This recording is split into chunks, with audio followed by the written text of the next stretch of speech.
नमस्कार। जय भीम साथियों। दैनिक दस्तक पर आपका स्वागत है। मैं हूं आपका होस्ट जीपी गौतम। बहुजन समाज के लिए एक बड़ी खुशखबरी निकल कर आई है।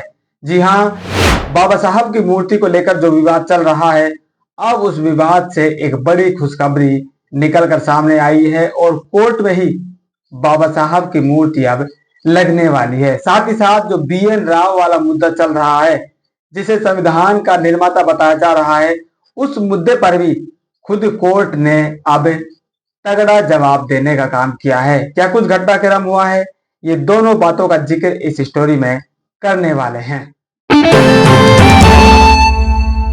इस समय देश में बाबा साहब को लेकर दो मुद्दे बड़े वायरल चल रहे हैं। पहला मुद्दा है ग्वालियर हाई कोर्ट में बाबा साहब की मूर्ति को लेकर जो विवाद चल रहा है, वो काफी बड़ा इस समय हुआ पड़ा है और जिसमें सभी राजनीतिक दल हैं वो इन्वॉल्व हो चुके हैं। तो आप अंदाजा लगा सकते हैं कि ये मामला कितना बड़ा और गंभीर है। दूसरा मामला एक और चला है। इस मुद्दे को कह सकते हैं कि दबाने के लिए या डाइवर्ट करने के लिए कि संविधान का निर्माता कौन। संविधान निर्माता बाबा साहब के बजाय अब BN राव को बताया जा रहा है। लेकिन अब इन दोनों ही मुद्दों पर बहुजन समाज को बड़ी जीत हासिल हुई है, क्योंकि कानून बनाने वाली कोर्ट ने खुद इन दोनों सवालों के जवाब देने का काम किया है और उन मनुवादी वकीलों के मुंह पर तगड़ा तमाचा जड़ा है जो बाबा साहब की खिलाफत में लगे हुए हैं। पहला जो मुद्दा है वो है कि कोर्ट में अब बाबा साहब की जो तस्वीर है वो हर कोर्ट के जो हॉल है उसमें लगाई जाएगी। ये मामला है कर्नाटक का। कर्नाटक हाई कोर्ट ने एक बड़ा फैसला लेते हुए ये आदेश पारित किया है कि कर्नाटक की जितनी भी जिला कोर्ट्स हैं, जिला न्यायालय हैं, उन सभी के हॉल में बाबा साहब की जो तस्वीर है वो लगाई जाएगी।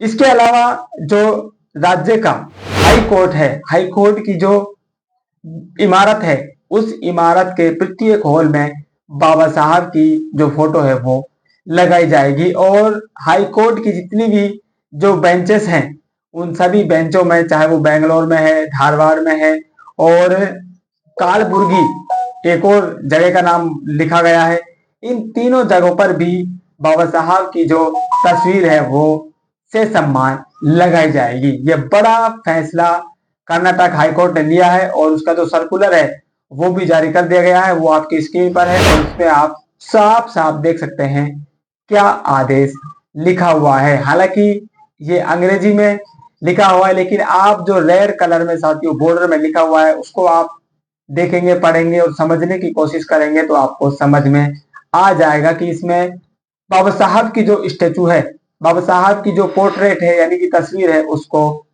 जिला कोर्ट के हर हॉल में लगाने का आदेश है। आप थोड़ा सा पढ़ें, मैं आपके सामने इसको पढ़ के सुना रहा हूं। देयरफॉर यानी कि ऊपर का जो मैटर लिखा हुआ है उसके बाद लिखा हुआ है therefore it is here bye directed, यानी कि इसको अब निर्देशित किया जाता है कि डिस्प्ले यानी कि दिखाएं of the photograph portrait of किसका, भारत रत्न डॉक्टर BR अंबेडकर, यानी कि बाबा साहब जो भारत रत्न है उनका जो फोटो है या पोर्ट्रेट यानी कि जो तस्वीरें होती है उसको आप डिस्प्ले करें। जो father and architect of constitution of India, जो भारत का जो संविधान है उसके पितामह हैं, जनक हैं, at prominent suitable place in all the court halls of the district judiciary of the state, यानी कि राज्य की जो प्रत्येक जिला न्यायालय है उनके कोर्ट हॉल में उचित स्थान पर बाबा साहब की जो फोटो है या तस्वीर है उसको प्रदर्शित करें या उसको लगाने का काम करें। ये आदेश आया है साथियों कर्नाटक हाई कोर्ट से। इसमें साफ साफ आपने देखा अंग्रेजी में लिखा हुआ है, आप इसका हिंदी अनुवाद करके आप इसको सही तरह से देख सकते हैं। जो लफ्जुल लुआब है वो आपको मैंने बता दिया है कि इसमें लिखा हुआ है कर्नाटक राज्य की जितनी भी जिला न्यायालय हैं उनके कोर्ट रूम में बाबा साहब का फोटो या तस्वीर उचित जगह पर लगाई जाए। और यहां पर एक बात आप और गौर करें कि जो लोग बाबा साहब को संविधान निर्माता नहीं मान रहे हैं उन लोगों के लिए इस आदेश में जवाब भी लिखा हुआ है। कोर्ट ने खुद कहा है कि father and architect of Indian constitution. Father का मतलब आप साथियों गूगल कर लीजिए क्या होता है, और आर्किटेक्ट का आप हिंदी अनुवाद ढूंढ लीजिए क्या होता है। मैं आपके सामने नहीं बता रहा हूं, आपको जवाब खुद मिल जाएगा कि जो लोग बाबा साहब को संविधान निर्माता नहीं मानते हैं, उन लोगों के लिए कोर्ट का ये आदेश आप दिखा सकते हैं। ये आपने बात नहीं कही है, कोई बहुजन समाज के नेता ने ये बात नहीं कही है, कोई बहुजन समाज के इतिहासकार इस बात को नहीं कह रहा है, बल्कि जिन लोगों की सत्ता है, उन्हीं लोगों की जो कोर्ट है, उन्हीं लोगों के जो जज हैं, वो इस बात को कह रहे हैं कि बाबा साहब ही संविधान के जनक हैं। और उनकी जो फोटो है, उनकी जो तस्वीर है, हर न्यायालय के कोर्ट रूम में ससम्मान उचित जगह पर लगाई जाए। ग्वालियर हाईकोर्ट के मामले में जो मनुवादी सोच के वकील बाबा साहब का विरोध कर रहे हैं, उनके लिए ये तगड़ा तमाचा कर्नाटक हाईकोर्ट ने मारा है।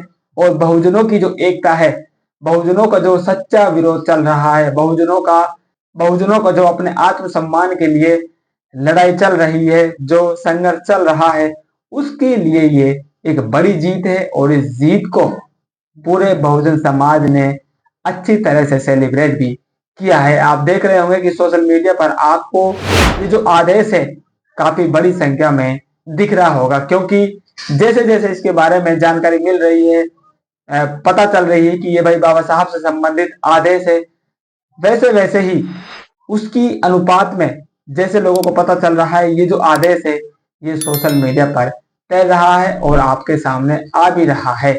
इसकी जो भाषा है वो थोड़ा सा साथियों इसमें बाधा उत्पन्न कर रही है, लेकिन जैसे ही लोगों को मालूम चल रहा है कि ये बाबा साहब से संबंधित आदेश है, इसको लोग आगे बढ़ा रहे हैं। और जो सेलिब्रेशन की बात मैंने की, ये वही सेलिब्रेशन ही की। देख लीजिए, आपकी छाती पर आपके ही लोगों ने मूंग दलने का काम कर दिया है।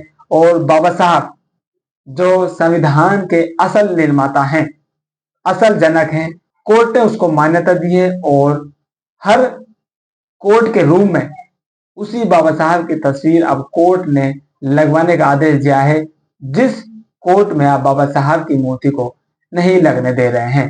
तो बहुजन समाज की एकता का, संघर्ष का और आत्मसम्मान की लड़ाई का ये बड़ा आज साथियों कह सकते हैं कि उनको विजय प्राप्त हुई है। और सेलिब्रेशन बहुजन समाज लगातार कर रहा है और ये खुश खबरी आप लोगों के लिए साथियों शेयर कर दी है। अब आपका हक बनता है इस खुशखबरी को आप अधिक से अधिक बहुजन समाज तक पहुंचाने का काम करेंगे।